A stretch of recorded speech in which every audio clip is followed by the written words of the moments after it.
नमस्कार दोस्तों। देखते देखते एक सप्ताह बीत चुका है।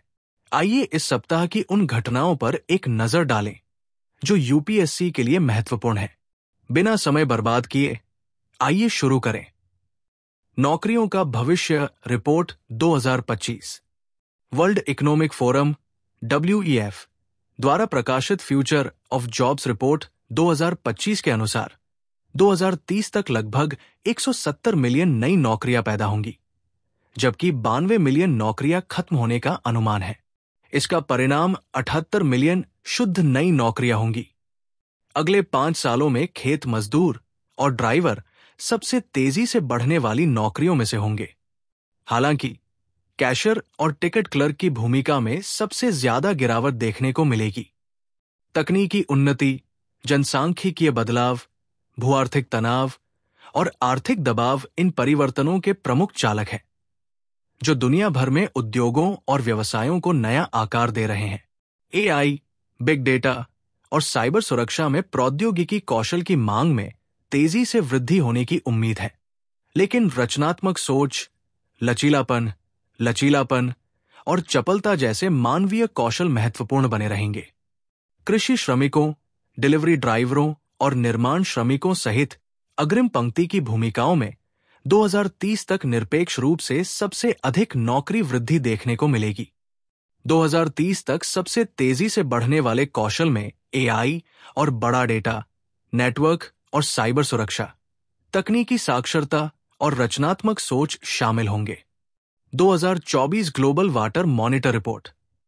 यह रिपोर्ट ऑस्ट्रेलिया, सऊदी अरब, चीन, जर्मनी और अन्य स्थानों के विश्वविद्यालयों के शोधकर्ताओं की एक अंतर्राष्ट्रीय टीम द्वारा तैयार की गई है। जल चक्र में जमीन और समुद्र से पानी वाष्पित होकर अंततः वर्षा के रूप में पृथ्वी पर वापस आता है। जलवायु परिवर्तन ने इस चक्र को और तीव्र कर दिया है, क्योंकि हवा का तापमान बढ़ रहा है और अधिक पानी हवा में वाष्पित हो रहा है। गर्म हवा में ज्यादा जलवाष्प हो सकती है। औसत तापमान में हर 1 डिग्री सेल्सियस की वृद्धि के लिए वायुमंडल में लगभग 7% ज्यादा नमी हो सकती है। ये तूफानों को ज्यादा खतरनाक बनाता है, क्योंकि इससे वर्षा की तीव्रता, अवधि और या आवृत्ति में वृद्धि होती है, जो अंततः दुनिया भर में भयंकर बाढ़ का कारण बनती है। तापमान में वृद्धि के कारण वाष्पीकरण बढ़ रहा है, जिससे मिट्टी सूख रही है, और जब बारिश होती है तो अधिकांश पानी कठोर जमीन से बहकर नदियों और झरनों में चला जाता है और मिट्टी सूखी रह जाती है। रिपोर्ट के अनुसार 2024 में जल संबंधी आपदाओं के कारण 8,700 से अधिक मौतें होंगी, 40 मिलियन लोग विस्थापित होंगे और वैश्विक स्तर पर $550 बिलियन से अधिक का आर्थिक नुकसान होगा। बारिश के रिकॉर्ड लगातार टूट रहे हैं। उदाहरण के लिए 2024 में मासिक बारिश के रिकॉर्ड 2000 की तुलना में 27% ज्यादा बार बनाए गए और दैनिक बारिश के रिकॉर्ड 52% ज्यादा बार बनाए गए। आयोजन: ग्रामीण भारत महोत्सव 2025। प्रधानमंत्री श्री नरेंद्र मोदी 4 जनवरी को भारत मंडपम, नई दिल्ली में ग्रामीण भारत महोत्सव 2025 का उद्घाटन करेंगे। ये महोत्सव 4 से 9 जनवरी तक ग्रामीण भारत की उद्यमशीलता की भावना और सांस्कृतिक विरासत का जश्न मनाने के लिए आयोजित किया जा रहा है। इस वर्ष का विषय है विकसित भारत 2047 के लिए एक लचीले ग्रामीण भारत का निर्माण, जिसका आदर्श वाक्य है, गांव विकसित तो देश विकसित। प्रवासी भारतीय दिवस 2025। प्रवासी भारतीय दिवस PBD हर 2 साल में एक बार 9 जनवरी को मनाया जाता है। 18वां PBD 2025 ओडिशा सरकार के सहयोग से जनवरी के 8 से 10, 2025 को भुवनेश्वर, ओडिशा में आयोजित किया जा रहा है। इसे विकसित भारत में प्रवासी भारतीयों का योगदान थीम के तहत मनाया जाता है, जिसमें 50 से अधिक विभिन्न देशों से बड़ी संख्या में भारतीय प्रवासी सदस्य PBD सम्मेलन में भाग लेने के लिए पंजीकृत होते हैं। प्रवासी भारतीय दिवस PBD सम्मेलन की स्थापना 2003 में तत्कालीन प्रधानमंत्री स्वर्गीय श्री अटल बिहारी वाजपेयी द्वारा विदेशों में रहने वाले भारतीय लोगों को पहचानने और उनसे जुड़ने के लिए एक मंच के रूप में की गई थी। इस मील के पत्थर को मनाने के लिए 9 जनवरी का दिन इसलिए चुना गया क्योंकि 1915 में इसी दिन सबसे महान प्रवासी महात्मा गांधी दक्षिण अफ्रीका से भारत लौटे थे। भारत के मुक्ति संग्राम का नेतृत्व किया था और भारतीयों के जीवन को स्थायी रूप से बदल दिया था। इस कार्यक्रम के तहत प्रवासी भारतीय सम्मान पुरस्कार दिया जाता है। ये पुरस्कार विदेशों में भारत के बारे में बेहतर समझ बनाने, भारत के उद्देश्यों का समर्थन करने और स्थानीय भारतीय समुदाय के कल्याण के लिए काम करने में प्रवासी भारतीयों के योगदान को याद करने के लिए दिया जाता है। राजनीति। भारत पोल पोर्टल। केंद्रीय गृह मंत्री अमित शाह ने भारत पोल पोर्टल का उद्घाटन किया, जिसमें भारतीय जांच एजेंसियों द्वारा भगोड़ों को पकड़ने के लिए आधुनिक तकनीक और तरीकों को अपनाने की आवश्यकता पर बल दिया गया। ये पोर्टल भारतीय जांच एजेंसियों और इंटरपोल के 195 सदस्य देशों के बीच केस से संबंधित सूचनाओं के आदान प्रदान और पुनर्प्राप्ति की सुविधा प्रदान करेगा। भारत पोल पहल की स्थापना सीबीआई और भारतीय राष्ट्रीय केंद्रीय ब्यूरो के तहत की गई है, जो इंटरपोल से संबंधित मामलों की देखरेख करती है। जीनोम इंडिया परियोजना। 99 अलग अलग आबादियों से प्राप्त 10,000 भारतीयों के जीनोम अनुक्रमण डेटा अब शोधकर्ताओं के लिए उपलब्ध होंगे, ताकि वे स्थानीय आबादी के अनुरूप दवाइयां विकसित कर सकें। जीनोम इंडिया परियोजना को सरकार द्वारा 2020 में मंजूरी दी गई थी, जिसका उद्देश्य भारतीय आबादी में पाई जाने वाली आनुवंशिक विविधताओं की एक व्यापक सूची तैयार करना था। आनुवंशिक विविधता का मानचित्र हमारे विकास के इतिहास को समझने, विभिन्न रोगों के आनुवंशिक आधार की खोज करने और भविष्य के लिए चिकित्सा तैयार करने के लिए आवश्यक है। पीएम किसान। केंद्र ने प्रधानमंत्री किसान सम्मान निधि पीएम किसान योजना के तहत लाभ पाने के लिए नए आवेदकों के लिए नामांकन हेतु किसान आईडी प्राप्त करना अनिवार्य कर दिया है। किसान पहचान पत्र या किसान आईडी एक आधार जैसी अद्वितीय डिजिटल पहचान है, जो जनसांख्यिकी, बोई गई फसलों और स्वामित्व विवरण जैसी सूचनाओं के साथ राज्य के भूमि रिकॉर्ड से गतिशील रूप से जुड़ी हुई है। किसान आईडी के माध्यम से बनाए गए डेटाबेस को किसान रजिस्ट्री के रूप में जाना जाएगा। ये कृषि क्षेत्र में डिजिटल सार्वजनिक बुनियादी ढांचे के निर्माण के लिए केंद्र के डिजिटल कृषि मिशन के एग्रिस्टैक घटक के तहत 3 रजिस्ट्रियों में से एक है, जिसे पिछले साल केंद्रीय मंत्रिमंडल ने मंजूरी दी थी।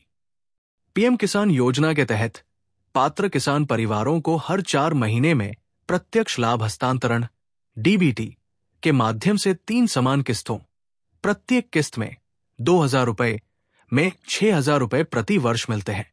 ये योजना 2019 के लोकसभा चुनाव से ठीक पहले 24 फरवरी 2019 को शुरू की गई थी।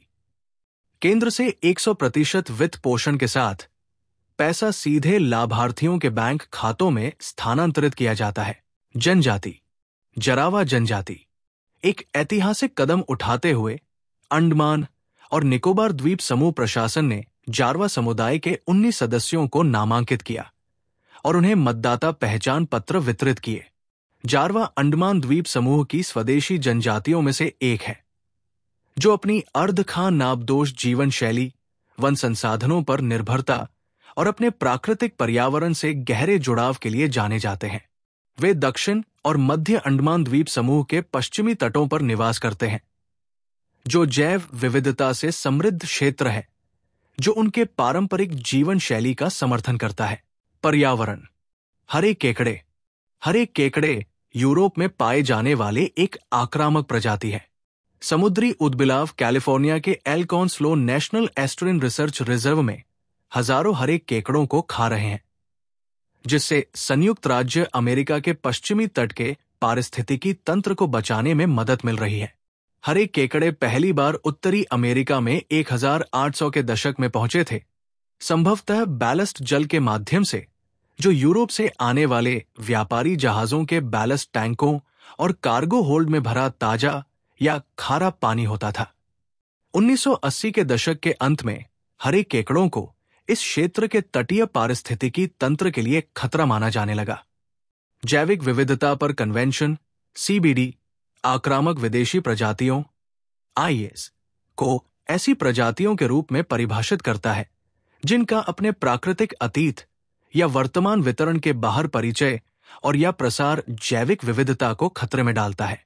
इनमें जानवर, पौधे, कवक और यहां तक कि सूक्ष्म जीव भी शामिल हैं, और ये सभी प्रकार के पारिस्थितिकी तंत्रों को प्रभावित कर सकते हैं। समुद्री ऊदबिलाव। एक नए अध्ययन के अनुसार समुद्री ऊदबिलाव कैलिफोर्निया के Alcon slog national एस्टुरिन research reserve में हजारों हरे केकड़ों यूरोप की एक आक्रामक प्रजाति को खा रहे हैं, जिससे संयुक्त राज्य अमेरिका के पश्चिमी तट के पारिस्थितिकी तंत्र को बचाने में मदद मिल रही है। एक समय विलुप्त समझे जाने वाले समुद्री ऊदबिलाव पुनः तट पर दिखाई देने लगे हैं, तथा उन्होंने इतने अधिक केकड़े खा लिए हैं कि उन्होंने स्थानीय स्तर पर उस समस्या का समाधान कर दिया है जो वर्षों से पश्चिमी तट को परेशान कर रही थी। समुद्री ऊदबिलाव एक अत्यधिक पेटू शिकारी है, क्योंकि अधिकांश समुद्री स्तनधारियों के विपरीत वे ठंडे महासागरों में गर्म रहने के लिए बहुत तेज चयापचय पर निर्भर करते हैं। समुद्री ऊदबिलाव न केवल हरे केकड़ों का शिकार करते हैं, बल्कि समुद्री अर्चिन का भी शिकार करते हैं, छोटे कांटेदार जानवर जो समुद्री घास के पूरे जंगल को नष्ट कर सकते हैं और पीछे रेगिस्तान छोड़ जाते हैं, जिसे अर्चिन बैरन कहा जाता है। समुद्री ऊदबिलाव को आवास क्षति और प्रदूषण के कारण IUCN रेड लिस्ट में लुप्तप्राय के रूप में वर्गीकृत किया गया है। ध्रुवीय भंवर। संयुक्त राज्य अमेरिका में सप्ताहांत में देश के एक बड़े हिस्से में आए शीतकालीन तूफान के कारण कम से कम 5 लोगों की मौत हो गई है। ये चरम मौसम ध्रुवीय भंवर के दक्षिण की ओर विस्तार के कारण हुआ है।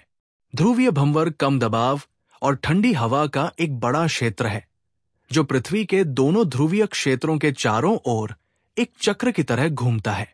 ध्रुवीय भंवर 2 प्रकार के होते हैं, क्षोभ मंडलीय और समताप मंडलीय। क्षोभ मंडलीय ध्रुवीय भंवर वायुमंडल की सबसे निचली परत पर होता है। यह सतह से लगभग 10 किलोमीटर से 15 किलोमीटर तक फैला होता है, जहां अधिकांश मौसमी घटनाएं होती हैं। समताप मंडलीय ध्रुवीय भंवर लगभग 15 किलोमीटर से 50 किलोमीटर की ऊंचाई पर होता है। क्षोभ मंडलीय ध्रुवीय भंवर के विपरीत समताप मंडलीय ध्रुवीय भंवर गर्मियों के दौरान गायब हो जाता है और शरद ऋतु के दौरान सबसे शक्तिशाली होता है। जब उत्तरी ध्रुव पर ध्रुवीय भंवर अपनी सामान्य स्थिति से कमजोर हो जाता है, तो अमेरिका, यूरोप के कुछ हिस्सों और एशिया में ठंडी हवाएं चलती है। National oceanic and atmospheric administration NOAA साइजिंग्स की एक रिपोर्ट के अनुसार जैसे जैसे ये सिस्टम कमजोर होता जाएगा, कुछ ठंडी आर्कटिक हवाएं टूटकर दक्षिण की ओर चली जाएंगी और अपने साथ बहुत सारी ठंडी हवाएं लेकर आएंगी। इसके परिणाम स्वरूप फ्लोरिडा जैसे दक्षिणी इलाकों में आर्कटिक मौसम का अनुभव हो सकता है। सांता एना हवाएं। दक्षिणी कैलिफोर्निया, संयुक्त राज्य अमेरिका में कई जंगली आग ने घरों और व्यवसायों को नष्ट कर दिया है और शहरों और राजमार्गों को धुएं से ढक दिया है। विशेषज्ञों ने इस जंगली आग के लिए 2 कारण बताए हैं: सांता एना हवाएं और जलवायु परिवर्तन। सांता एना हवाएं तब चलती है जब ग्रेट बेसिन, रॉकी पर्वत और सिएरा नेवादा, पश्चिमी संयुक्त राज्य अमेरिका में एक पर्वत श्रृंखला के बीच का क्षेत्र पर उच्च दबाव बनता है और कैलिफोर्निया के तट पर दबाव कम होता है। दबाव में अंतर के कारण बेसिन के अंतर्देशीय रेगिस्तानों, दक्षिणी कैलिफोर्निया के पूर्व और उत्तर से पहाड़ों के ऊपर से प्रशांत महासागर की ओर शक्तिशाली हवाएं चलने लगती हैं। जैसे जैसे हवा पहाड़ों से नीचे आती है, ये संकुचित होती जाती है और गर्म होती जाती है। हवा की नमी भी कम हो जाती है, कभी कभी 20% से भी कम या 10% से भी कम। बेहद कम नमी वनस्पति को सूखा कर देती है, जिससे वो जलने के लिए तैयार हो जाती है। इस प्रक्रिया ने दक्षिणी कैलिफोर्निया में 3 जंगली आग को बढ़ावा देने में मदद की। सांता एना में लगी आग कैलिफोर्निया के परिदृश्य का एक स्वाभाविक हिस्सा है।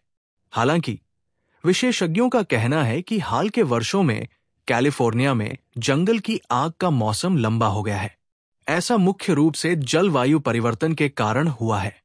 पिछले कुछ वर्षों में वैश्विक तापमान में वृद्धि के कारण वसंत और ग्रीष्म ऋतु गर्म हो गई है और वसंत ऋतु की शुरुआत में बर्फ पिघल गई है। ला नीना अमेरिका स्थित राष्ट्रीय महासागरीय एवं वायुमंडलीय प्रशासन एनो ने गुरुवार 9 जनवरी को घोषणा की कि प्रशांत महासागर में अंततः ला नीना की स्थिति उत्पन्न हो गई है। ला नीना एल नीनो दक्षिणी दोलन ENSO का एक चरण है, जो एक जलवायु घटना है जिसमें मध्य और पूर्वी उष्ण अकटिबंधीय प्रशांत महासागर के साथ समुद्र के तापमान में परिवर्तन होता है, जिसके साथ साथ वायुमंडल में भी उतार चढ़ाव होता है। ENSO के 3 चरण हैं: गर्म अल नीनो, ठंडा ला नीना और तटस्थ जो 2 से 7 साल के अनियमित चक्रों में होते हैं। ला नीना आखिरी बार 2020 से 2023 में और अल नीनो 2023 से 24 में हुआ था। अंतर्राष्ट्रीय सहयोग। अमेरिकी इकाई सूची।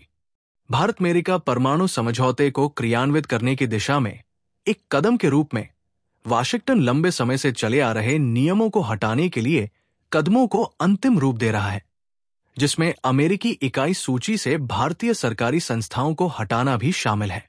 अमेरिकी इकाई सूची विदेशी व्यक्तियों, व्यवसायों और संगठनों की सूची है जो कुछ वस्तुओं और प्रौद्योगिकियों के लिए निर्यात प्रतिबंधों और लाइसेंसिंग आवश्यकताओं के अधीन है। अमेरिकी वाणिज्य विभाग के उद्योग एवं सुरक्षा ब्यूरो BIS द्वारा संकलित इस सूची का उपयोग स्पष्टतः उन वस्तुओं के अनधिकृत व्यापार को रोकने के लिए किया जाता है जिनका उपयोग आतंकवाद, सामूहिक विनाश के हथियार, WMD कार्यक्रमों या अन्य गतिविधियों के लिए किया जा सकता है, जिन्हें अमेरिका अपनी विदेश नीति या राष्ट्रीय सुरक्षा हितों के तहत मानता है। महत्वपूर्ण और उभरती प्रौद्योगिकी पर पहल ICET। अमेरिकी राष्ट्रीय सुरक्षा सलाहकार जेक सुलिवन की वर्तमान यात्रा का उद्देश्य महत्वपूर्ण एवं उभरती प्रौद्योगिकी ICET पर अमेरिका भारत पहल के तहत नवाचार गठबंधन को मजबूत करना है।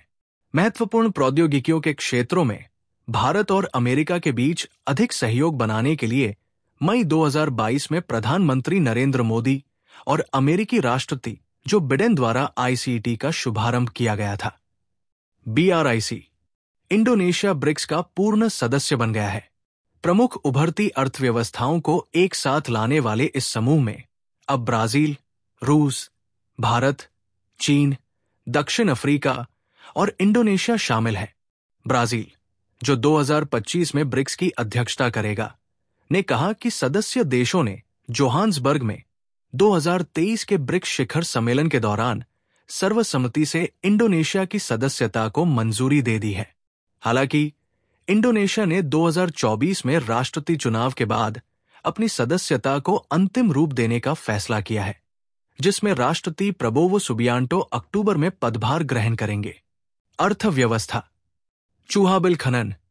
असम के दीमा हसाओ जिले में एक अवैध कोयला खदान के अंदर फंसे खनिकों का पता लगाने के लिए गुरुवार 9 जनवरी को चौथे दिन भी कई राज्य और केंद्रीय एजेंसियों द्वारा बचाव अभियान जारी रहा।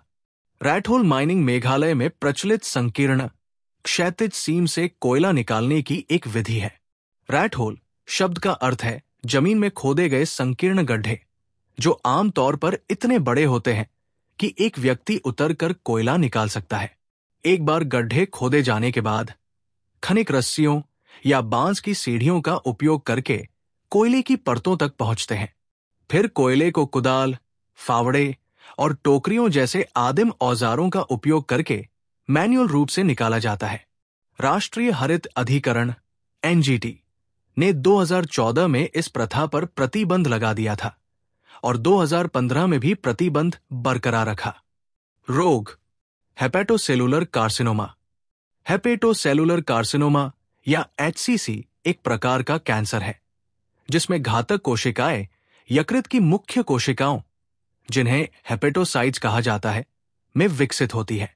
ये यकृत कैंसर के अधिकांश मामलों के लिए जिम्मेदार है और विश्व स्तर पर कैंसर से होने वाली मौतों के प्रमुख कारणों में से एक है। उपलब्ध आंकड़ों के अनुसार भारत में हेपेटोसेलुलर कार्सिनोमा HCC की घटना दर पुरुषों के लिए प्रति वर्ष प्रति 1 लाख जनसंख्या पर 0.7 से 7.5 और महिलाओं के लिए 0.2 से 2.2 तक है। पुणे में वरिष्ठ हेपेटोलॉजिस्ट और लिवर ट्रांसप्लांट कार्यक्रम की अग्रदूतों में से एक डॉक्टर शीतल महाजनी ने कहा, हेपेटोसेलुलर कार्सिनोमा का इलाज ट्रांसआर्टेरियल कीमो एम्बोलाइजेशन टेस द्वारा किया जाता है। ये एक न्यूनतम इन्वेसिव प्रक्रिया है जिसमें कीमोथेरेपी दवाओं और कणों को कैथेटर के माध्यम से ट्यूमर में रक्त की आपूर्ति को अवरुद्ध करने के लिए इंजेक्ट किया जाता है। जब कण ट्यूमर में जाने वाले रक्त को अवरुद्ध कर देते हैं, जिससे उसे ऑक्सीजन और पोषक तत्व नहीं मिल पाते, तो कीमोथेरेपी दवाएं लंबे समय तक उच्च सांद्रता में वहां पहुंचती है, जिससे अधिक कैंसर कोशिकाएं नष्ट हो सकती है। समाचार में व्यक्ति वी नारायणन। केंद्र सरकार ने वर्तमान में द्रव नोदन प्रणाली केंद्र LPSC तिरुवनंतपुरम के निदेशक डॉक्टर वी नारायणन को भारतीय अंतरिक्ष अनुसंधान संगठन ISRO का नया अध्यक्ष और अंतरिक्ष विभाग का सचिव नियुक्त किया है। डॉक्टर नारायणन ने 1984 में अंतरिक्ष एजेंसी में अपना कैरियर शुरू किया और आज के प्रक्षेपण वाहनों में उपयोग की जाने वाली प्रमुख प्रौद्योगिकियों को विकसित करने की दिशा में काम किया, जिनमें PSLV और देश का सबसे भारी LVM-3 शामिल है। LPSC वो केंद्र जिसका नेतृत्व डॉक्टर नारायणन कर रहे थे, अगली पीढ़ी के प्रक्षेपण यान NGLV को विकसित करने की दिशा में काम कर रहा है। एक भारी प्रक्षेपण यान जो भारत की अपनी अंतरिक्ष स्टेशन स्थापित करने और चंद्रमा पर मनुष्य को भेजने की महत्वाकांक्षा के लिए आवश्यक होगा। General Joseph on. 60 वर्षीय कैरियर सैनिक जनरल जोसेफ ऑन को लेबनान का राष्ट्रपति चुना गया है, जो 2 साल से अधिक समय से खाली पड़े पद पर है। वे लेबनान के इतिहास में राष्ट्रपति बनने वाले 5वें सेना कमांडर हैं और पूर्व राष्ट्रपति मिशेल ऑन का स्थान लेंगे, जो उनसे संबंधित नहीं है। इजरायल और हिजबुल्लाह के बीच 1 साल तक चले संघर्ष के दौरान उन्हें लेबनानी सेना को तटस्थ रखा।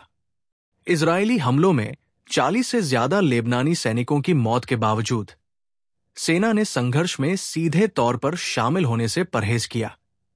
समाचार में स्थान। तिब्बत, नेपाल। मंगलवार 7 जनवरी को तिब्बत में रिक्टर पैमाने पर लगभग 7 तीव्रता का भूकंप आया, जिसमें लगभग 100 लोग मारे गए और लगभग 1000 घर क्षतिग्रस्त हो गए।